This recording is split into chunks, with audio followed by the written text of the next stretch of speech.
Pour répondre à l'urgence de la crise alimentaire occasionnée par les aléas climatiques et la pression inflationniste sur le marché, dans le but d'améliorer la sécurité alimentaire et la nutrition des ménages vulnérables au Burundi, le projet Merangamandi a donc distribué ce 12 février 2024 des engrais chimiques et des semences de qualité à 1449 ménages au chef-lieu de la province d'Ongozi. La représentante résidente de la Banque mondiale au Burundi, Hawa Cissé, a fait savoir qu'une somme de 35 millions a été mobilisée pour le projet des filets sociaux Merangamandi. Ça a été un plaisir pour moi de venir ce matin assister à la distribution des semences et des fertilisants aux populations affectées, je dirais aux ménages ruraux affectés par les chocs climatiques, que ce soit la sécheresse ou beaucoup de pluie qui ont fait qu'ils n'ont pas pu avoir une bonne récolte.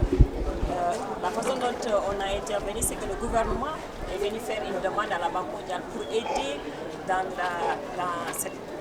ce choc, à faire de telle sorte que les populations qui sont affectées puissent être assistées le plus rapidement possible.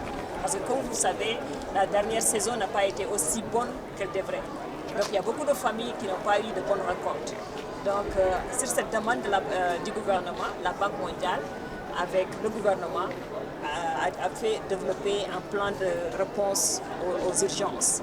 Et on a pu mobiliser 35 millions de dollars à travers le projet Merakabandi dans la composante urgence, ce qui a pu être mis en œuvre rapidement et ça a permis d'acheter des semences, des fertilisants et de faire des transferts monétaires aux populations affectées. Il s'agit d'environ 50 000 ménages qui ont été identifiés de façon assez objective. Et ces ménages se trouvent dans différentes provinces, dont notamment la province de Ngozi. À Ngozi, ce sera à peu près 6 000 ménages qui vont recevoir ce support. Et les témoignages sont juste frappants. Par exemple, 3 des 4 bénéficiaires qu'on a rencontrés on a répondu à l'appel du président de la République en investissant une partie de notre transfert monétaire en achetant du bétail. Il y en a qui ont acheté des chèvres, il y a d'autres qui ont acheté des lapins. Donc ça montre qu'ils savent dans quoi investir pour pouvoir subvenir à leurs besoins. Il y a d'autres qui nous ont dit qu'ils ont mis leurs enfants à l'école, puis par exemple une femme, elle a dit le toit de sa maison était troué, donc les enfants étaient sous la pluie. Avec cet apport, elle a pu avoir un toit sur sa maison et maintenant les enfants ne sont pas mouillés, donc les enfants tombent moins malades, les enfants peuvent aller à l'école.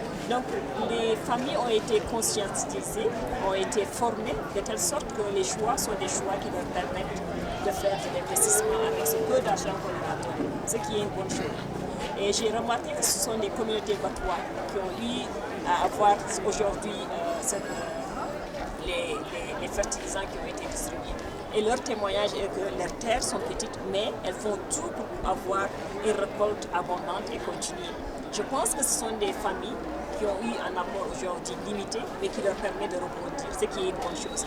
L'appel est de dire à ces familles-là de continuer dans ce bon sens-là et que chaque fois que c'est possible, on va venir à leur aide, surtout quand il y a un choc. Et je suis contente de savoir que le gouvernement est dans un processus pour mettre en place un mécanisme de réponse rapide aux urgences. Michel Nyabenda, coordinateur du projet Merangamandi, a en outre indiqué que l'implication des agences des Nations Unies, telles que le PAM et la FAO, a une importance capitale lors de la réalisation de ce projet.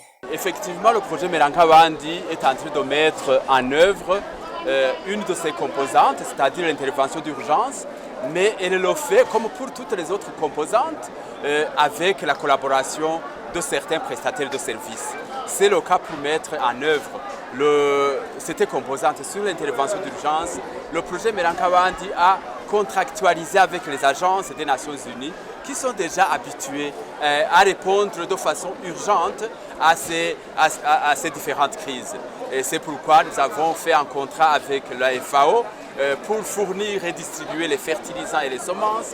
Et nous avons eu aussi un contrat avec le PAM pour rapidement faire des transferts monétaires d'urgence pour soutenir aussi ces ménages, leur donner un pouvoir, une capacité pour le marché. Alors ce n'est pas quelque chose d'anormal, on le fait dans d'autres composantes, on le fait par exemple pour les transferts monétaires ordinaires, on fait appel à des agences de paiement par téléphonie mobile. Pour accompagner les bénéficiaires, on fait appel à des ONG qui sont habitués à accompagner les bénéficiaires dans ce développement communautaire. Donc pour l'urgence aussi, nous avons fait appel à des agences des Nations Unies qui sont déjà habituées à faire ce genre d'intervention. La responsabilité du projet Merankabandi reste entière, c'est pourquoi nous devons coordonner, nous devons superviser, nous devons suivre ce travail-là parce que nous sommes responsables de la mise en œuvre du projet dans toutes ses composantes, y compris l'intervention d'urgence. Possi Hatungimana, secrétaire permanent au ministère ayant la solidarité dans ses attributions, demande à la population d'utiliser son don de manière responsable. Ce projet opère dans les 6 provinces les plus touchées par la crise alimentaire, à savoir la province de Bubanza, Bujumbura, Cibitoke, Kirundo, Ngozi et Rumonge.